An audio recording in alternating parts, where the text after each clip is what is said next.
This show is a steaming pile of hot, regurgitated intergalactic space garbage. They took a mediocre space TV sci-fi series, took the name Halo, slapped it across it, and tried to sell it for millions. And now you have failed. You are paying the price for this disaster you baked out to the fans of all Halo community, and they're furious, they're upset, and they have a reason to be. Need to remind you, this show, this TV series, is about 10 years in the making, for those of you that forgot. 2013 is when it was announced, and drumroll please, who's taking the helm? Steven Spielberg.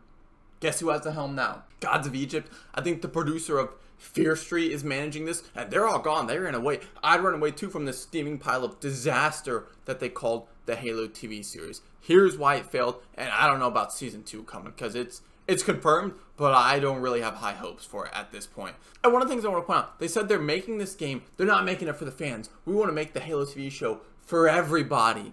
Well, when you make it for everybody, you make it for nobody, and you paid the price here. By the way, are they unaware, which I know they are, because the directors didn't play any of the games, don't know any of the lore, but Halo 2, let's look at copies sold. 8.46 million copies sold. Oh, Halo 3, 14.5 million copies sold. Is Halo's fan base not enough for you? Do you not understand, like, the community around this game? You must not at all if you're going to assume that it's not going to sell if we make it for the fans. No one's going to want to watch it. No, if you took the Halo game, if you took Halo Combat Evolved, let me just ask you this. Would you rather have that story from Combat Evolved just regurgitated on the TV, right? Or would you rather have this steaming intergalactic garbage that we have right now? Yeah, not a hard question. You would rather have Combat Evolved. And the way they built this show is just so ridiculous. I'm going to list the flaws, why it's wrong, why it's just horrible, and it goes downhill right after Master Chief takes off his helmet. There's no build-up. There's no anticipation. It's to what? A random insurgent that he found 3 minutes ago on a random planet? That he feels the need to take the helmet off to show her who he is, to build a connection? You can build a connection with the helmet on. Other shows have done it. Other movies have done it. It works. Mandalorian works for them. It could easily work here as well. I don't know why you threw it off in the first episode. And again, shows you didn't do any of your research on the show, on the lore, on the games, on the fan-made TV series before that, because it was a thing in the game. You never knew who Master Chief was. There was a thought, it could be you. Master Chief is probably someone really cool, badass. You could show camera angles. Anytime he would take his helmet off in the show, it would cut, or in the game, it would cut. You don't get to see who he is. Or the camera angle would cut off his face. You don't get to see who he is. He just puts it off and sets it down. They could have done that here. He could have taken it off, showed it to the girl, hey, I'm human just like you, or let's build our connection and stuff like that. But no. Thought episode 1, let's take it off. It's no longer Halo. This is a John autobiography. That's all it is. We see him after that just go randomly around doing random stuff throughout shows. And people are like, oh, you can't compare it to the game. This is Silver Time. No, it is Silver Timeline. And newsflash, if you're making off that, Silver Timeline fucking sucks. It's garbage then. Why did you pick that timeline? Why did you pick this stuff for Master Chief to do? We are going to compare it to the game. It makes no sense. If you made a Spider-Man movie in the MCU, I'm going to compare it to the comics. I'm going to compare it to the previous Spider-Man lore. That's what's going to happen here. And your fans are pissed and everyone is upset. And it shows. By the way, you guys are out there copywriting other people's videos for making rants on how bad your show is. Maybe next time don't make it garbage. Maybe listen to the lore. And how about you keep up the space politics, right? There is so much more space politics than there is of Master Chief clapping alien cheeks, which he actually does, which we'll get to later in the show. I meant that metaphorically, like beating their asses, shooting them, plasma cannon, whatever he wants to do. That is like 15 minutes of the entire franchise, and it's so annoying. We get to see Halsey and Admiral Margaret, I believe is her name, comparing dick sizes throughout the show for whatever reason. There's one scene where she's like, I'm cutting your funding, Halsey, and Halsey's like, oh yeah? Well, I'm going to call your boss. But then Margaret's like, oh, touche. I guess I'll see you next episode for more BS with Halsey and Admiral Margaret, because she's garbage. Why do we need to see Halsey and the creepy doctor all the time doing their random stuff?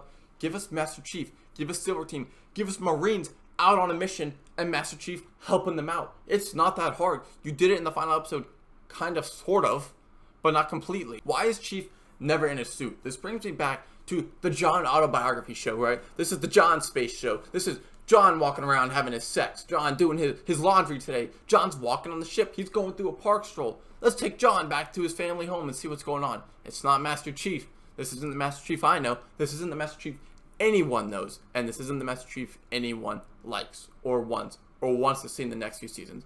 It is just atrocious. It is garbage. He's never in the suit. You never get to see him as a character you love. We didn't get to know him as Master Chief, the space warrior badass that he was in the green suit. We just know him as John. And that's where it's just tearing a franchise apart.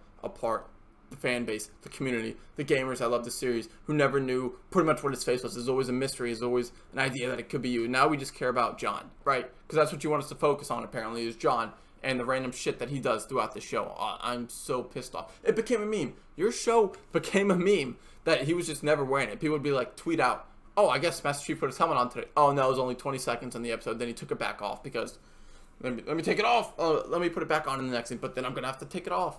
Why? Can he not talk without his helmet on? Can he not show emotion and movement stuff without his helmet on? You can't do that. Shows have done that. Mandalorian did that. Remember Star Wars, Boba Fett and Jango Fett? They had their helmets on part of the time. Sometimes they took it off. But you could see emotion while they're still doing it. It does work. It is possible. There's no reason to have his suit off, his armor off, his everything off to become a meme every single episode, pretty much. I believe it's every single episode he's out of his armor. Now, he may go back in. I think some episodes he's not even in his armor. Did the people from 343 Industries look at these scripts? Did someone look over this plot line? Did someone rewatch these episodes and was like, yeah, submit this. Everyone at Paramount's gonna love this. This is a fantastic episode. Because those people need to be taken, thrown in a garbage chute, and fired immediately. For some reason you decided to take the road of, let's swap out lore and action for drama and random backstories of people we don't care of, side characters we really don't give a crap about. It brings me to Quan. To Quan, the refugee who first saw Master Chief without his helmet. To Quan, the chosen one that's going to save the whole humanity. Quan, who's apparently a badass insurgent who has an amazing backstory on an off-brand dune planet with an ass cheek showing man talking to assassins, because that's really cool stuff. That's building the Halo lore and the universe that we all love from the beloved franchise and games that you guys don't give a shit about. No one likes her stories. No one likes her lore. Her backstory makes 0 sense. Why did you give her a full episode on an 8-9 episode series to Quan as opposed to Master Chief? Why did we get a Quan episode as opposed to him going on a mission with the Spartans? Answer me that. Why did we get a Quan episode as opposed to even seeing Master Chief training, as opposed to seeing Master Chief doing some undercover work, or Spartan collecting information on the Spartans to see what their next move is? No, you just decided to spend the whole budget on a Quan episode for whatever reason. Inclusivity. To try and make us care more about her. To try and pull at our heartstrings. Quan had her whole family ripped apart from her. And now she's doomed. It didn't work because your writing sucks. I mean, I mentioned the scene where Quan's driving her Doom buggy through a Mission Impossible 5 tornado of sand and doesn't blink once. She's just driving. No windshield. No goggles. No glasses. No nothing. Just eyes wide open. Just... I'm not going to blink in the sandstorm because that doesn't happen to me because I'm Quan, the chosen one. And then I hear someone randomly in the sandstorm. I stop my car immediately. And then it's just, she gets kidnapped in that episode. And then things go south. And it's just awful. An awful, awful episode. That's like a 3 out of 10. Max. A 3 out of 10. The only good things about the Quan episode was that we got to see Soren, who's actually a decent side character in the show. I like the stuff that he did. He seemed like a badass space pirate. Sometimes things were off with him. He's like a retired runaway Spartan. He shoots the assassin trying to assassinate Quan and her aunt. Hits her point blank and then misses the next 4 or 5 shots. A trained, elite, military, one of the chosen few Spartans, just whiffing shots at point blank. And then we get him later on in another episode where he's just clapping kids from across the map. I like Soren, so it's cool when he's clapping kids, but make it consistent. At least, hopefully, that assassin really had no major part of the story. You could have finished her off right there and it would have been fine. It's not going to hinder anything. It would have just made Soren look better and probably boosted the overall score of your show. Oh, but speaking of characters they want us to care about, we want to fall in love with them. We need to know their tragic backstory and how it happened. Maki, oh my goodness, on the garbage planet of garbage, where they're reading the love book of looking up trees. Oh, I've never seen a tree before. I can't wait to see a tree. And then next thing you know, the Nightstick Battalion rolls up, just get out of here, kids. We're going to beat you. And she's like, did you guys know the magic word kiss? If we say kiss, we got to lock lips. And then it gets interrupted. Then they got to run for their lives because they're getting chased. They don't know what's going to happen. And then the garbage guy just beats the kid until he's dead. What the? Who wrote that? They just beat a kid until he's dead. And Maki's just chilling there. And you're just like, why is this a backstory? Who made this backstory? It's like, let's have these kids read a book on the garbage planet. And let's teach them a lesson by killing him. for reading a novel. You don't read books on the trash planet, kid. Like, we'll teach you. And then the Covenant actually come in. It's like the second time you see them in the show. And, like, save her. They save her. They wipe off those douchebags off that planet. And take her up. And now you're like, oh, I thought the Covenant were pieces of shit. Now they actually did something good. Maybe they're actually pretty good guys. And now you're torn. Because you're just like, the show's just awful. It's just awful. And then we gotta talk about Maki later on. You know, getting the dong. Getting the Master Chief's V. Like, why am I watching Master Chief lose his V card? What? How does this boost your story in any way? Let me know in the comments, because I have no idea. Are you trying to build a connection? Didn't work. None of us really care. You yeeted her at the end of the show anyways. Didn't do nothing for me. Is it supposed to be the connection between the Chosen One's sex power and just builds an infinite pile of motivating sex and hot cheeks and ass we gotta show because we want to be like Game of Thrones with side-branching characters and intimate double-crossing sex? Master Chief, let me point this out, is sleeping with a Covenant spy. He just committed a crime that literally almost led to the fall of Reach because Master Chief wanted to get his willy wet and the Covenant ding-dong of doom. There's just so much that just contradicts anything from the show, from episode to episode. There's just overall flaws. There's scenes with these unpainted props. And you're just like, you're joking. What do you mean? There's a scene at the end where Kai's jumping from the ship. Right? Or the Kai invades the ship to go and try and stop Maki, and the ship's about to crash. Oh no, is Kai gonna die? And then we see her jump, and she grabs the ledge. Okay, cool, it's safe. But then 5 minutes later, you show them all jumping from the ship. You don't take fall damage apparently in this world from them and their exosuits and stuff like that. Then why didn't Kai just jump from the ship and just land on the ground? She would have been fine. It's not gonna take damage. Just jump out of the ship and just land wherever you want to. No need to crash with the ship. You would have been fine. There's no tension there. There's no buildup. You just wiped any tension or emotion we had from that scene before by just throwing it away with this. But that's okay. I guess because they landed on the ground, it stopped their fall on the next scene for the battle, which is actually nice. Your battles were cool. CGI's a bit iffy. That's fine. We understand it's a TV show.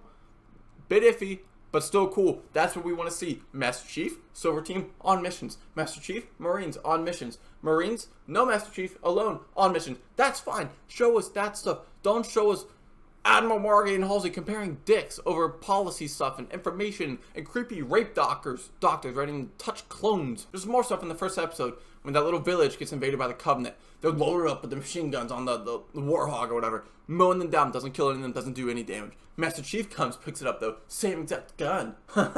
Mows them all down. Why? That's the same exact gun. That makes 0 sense at all. That should not have worked in any realm of Master Chief's lore or history. Now, it does work in the games. I know it works. But if the same gun works for him, then the same gun works for the civilians and other people as well. And then the last episode, Master Chief was doing his cool Master Chief stuff, you know, getting beat a little bit, but getting his punches in and shots around. And then he's like, well, I can't do it. Cortana, you have to take over. Why can't Cortana just be like side help like she did in the previous episode? Master Chief, on your left. Duck. Right. Here's the weak spot. I'm going to control the ship. You take the ground, guys. We'll do this as a team.